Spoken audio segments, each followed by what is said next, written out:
अस्सलामुअलैकुम दोस्तों, मैं हूं असलम आलम और आप देख रहे हैं गल्फ़ एक्सपर्ट।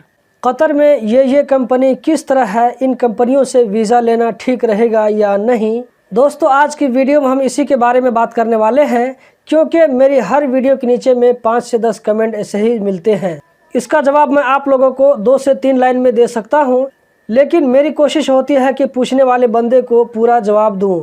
तो दोस्तों, इस वीडियो के साथ में आखिर तक बने रहें और कतर के बारे में रोज़ाना इसी तरह की वीडियो देखते रहने के लिए चैनल को सब्सक्राइब कर लें। इस तरह के जो सवाल होते हैं जिसमें कतर में कंपनी के बारे में पूछा जाता है कि कतर में इस नाम की कंपनी कैसी है और उससे वीज़ा लेना सही रहेगा या नहीं रहेगा, तो दोस्तों इस तरह के सवाल का जवाब वही बंदा दे सकता है जो उस कंपनी में काम कर चुका हो या उस कंपनी में काम करने वाले किसी वर्कर के साथ जान पहचान हो। इस तरह उस वर्कर से मालूम किया जा सकता है कि वो कंपनी किस तरह है, कंपनी वाले अपने वर्करों को सैलरी कितनी देते हैं, टाइम पर देते हैं या नहीं देते हैं, ओवर टाइम का क्या हिसाब है, बोनस का क्या हिसाब है, ड्यूटी कितने घंटे की होती है, मुदीर और कफील किस तरह है, फोरमैन किस तरह है। बाहर का कोई भी आदमी आपको किसी कंपनी के बारे में इस तरह जवाब नहीं दे सकता है। अगर आप ये सवाल कतर में किसी मिनिस्ट्री के ऑफिसर से भी अचानक पूछ लेते हैं तो वो भी जवाब नहीं दे सकता है। उसको भी जवाब देने के लिए पहले बहुत कुछ देखना पड़ेगा, छानबीन करना पड़ेगा, उसके बाद ही आपको जवाब मिलेगा।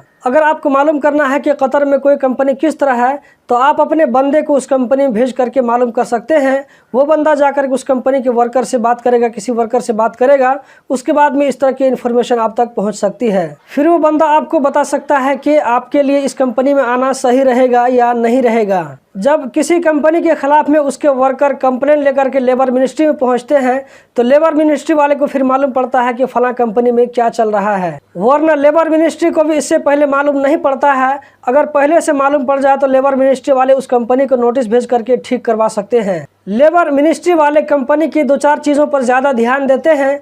वो ये कि कंपनी वाले अपने बंदों को हर महीना सैलरी दे रहे हैं या नहीं दे रहे हैं, और ये कि कंपनी वाला जो है अपने कंपनी का डॉक्यूमेंट बराबर रख रहा है या नहीं रख रहा है, कंपनी का सारा डॉक्यूमेंट अप टू डेट है या नहीं है, कंपनी में काम करने वाले लोगों का इकामा बराबर रिन्यू हो रहा है या नहीं हो रहा है, और ये कि उस कंपनी के बंदे इधर उधर उल्टे सीधे केस में तो नहीं पकड़े जा रहे हैं। अगर ये सारी चीज़ क्लियर है तो इस तरह की कंपनी गवर्नमेंट की नज़र में भी क्लियर होती है। मैं आप लोगों को सच्ची बात बताऊं तो बहुत सारी कंपनी वाले इन फॉर्मूलों पर काम करते हैं और इस तरह वो अपने वर्करों को बाहर में छोड़ करके काम करवा रहे हैं। उनको कभी कोई प्रॉब्लम नहीं होता है। वो हर महीना अपने वर्करों को सैलरी ऑनलाइन दे देते हैं, जबकि उनकी कंपनी का सारा डॉक्यूमेंट रेडी होता है, हमेशा रिन्यू होता है। वर्कर को जिस वक्त जो पेपर चाहिए वो लोग प्रोवाइड करते हैं। इस तरह कंपनी वाले और वर्कर दोनों बेखौफ होकर के काम कर रहे हैं। अगर आपको कोई कहता है कि कतर में फलां कंपनी बहुत सही है, बहुत ठीक है, तो आप उनसे ये सवाल ज़रूर करें कि आपको कैसे मालूम। दोस्तों, मैं अपनी फैमिली मेंबर को कभी भी झूठी तसल्ली के लिए अपनी तरफ से कोई बात नहीं कहता हूँ। तो दोस्तों, यही थी आज की वीडियो।